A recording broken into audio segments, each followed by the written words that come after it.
होतो, परंतु मी पहाटे इकडे यायला निघालो त्यावेळेस ही दुःखद वार्ता माझ्या कानावर आली आणि एकंदरीतच सुरेशभाईंचा सुरुवातीपासूनचा काळ म्हणजे आम्ही ज्युनियर होतो, परंतु ज्या प्रकारे त्यांनी राजकीय क्षेत्रामध्ये पदार्पण केलं आणि अतिशय एक साधा कार्यकर्ता आणि त्याच्यातून इच्छाशक्तीच्या जोरावर, राजकीय इच्छाशक्तीच्या जोरावर आदरणीय पवार साहेबांनी सुरुवातीच्या काळामध्ये त्यांना पूर्णपणे सहकार्य केलं. मला आठवतंय की राज्यसभेची निवडणूक होती, तेव्हा राष्ट्रवादी नव्हती, समाजवादी काँग्रेस पार्टी होती.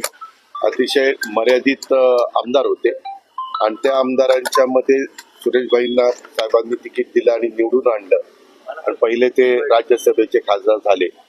तेव्हापासून सुरेशभाईंनी कधी मागं वळून बघितलं नाही. पुण्याच्या अनेक महत्वाच्या निर्णयामध्ये त्यांचं योगदान होतं. PV नरसिंहरावजींच्या सरकारमध्ये ते रेल्वे मंत्री म्हणून त्यांनी काम केलेलं.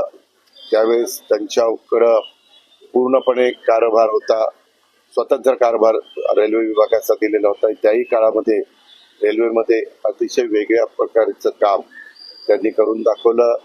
पुण्याच्या पण एकंदरीत वाटचालीमध्ये पुण्याची मॅरेथॉन असेल, पुण्याचं आपलं गणेश फेस्टिवल असेल, पुण्यामध्ये आपल्या म्हाळुंगी बालेवाडीच्या परिसरामध्ये जे क्रीडा संकुल उभं राहिलेलं त्या संदर्भातले कामं असतील, असे अनेक प्रश्न साहेबांच्या मागं लागून दिल्लीमध्ये पण ते ज्यावेळेस गेले, दिल्लीमध्ये देखील गेल्यानंतर त्यांनी एक स्वतःचा वेगळा ठसा हा उमटवण्याचं काम केलं आणि सगळ्यांची अतिशय जवळचे असे संबंध त्यांनी निर्माण केलेले होते.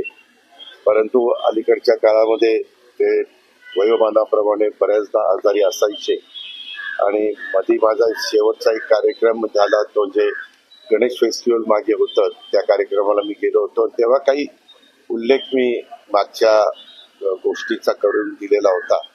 त्यावेळेस मीरा भाभी आणि यांनी पण त्याच्याबद्दल मला बोललेल्या होत्या आणि काळाच्या नियतीच्या पुढे तुमचं माझं कोणाचं काही चालत नाही. आज ज्यांनी बरेच काळ पुणे महानगरपालिकेवर, पुणे शहराच्या राजकारणावर, पुण्याच्या एकंदरीत विकासावर अनेक वर्ष काम केलं, अनेक वर्ष त्यांचा एक पगडा आपल्याला सगळ्यांना पाहायला मिळाला, ती व्यक्ती आज आपल्याला सोडून गेलेली आहे. ही व्यक्तिशः माझ्या वतीनं, आमच्या परिवाराच्या वतीनं, राष्ट्रवादी काँग्रेस पक्षाच्या वतीनं, माझ्या महाराष्ट्राच्या 13 कोटी जनतेच्या वतीनं त्यांना भावपूर्ण श्रद्धांजली अर्पण करतो.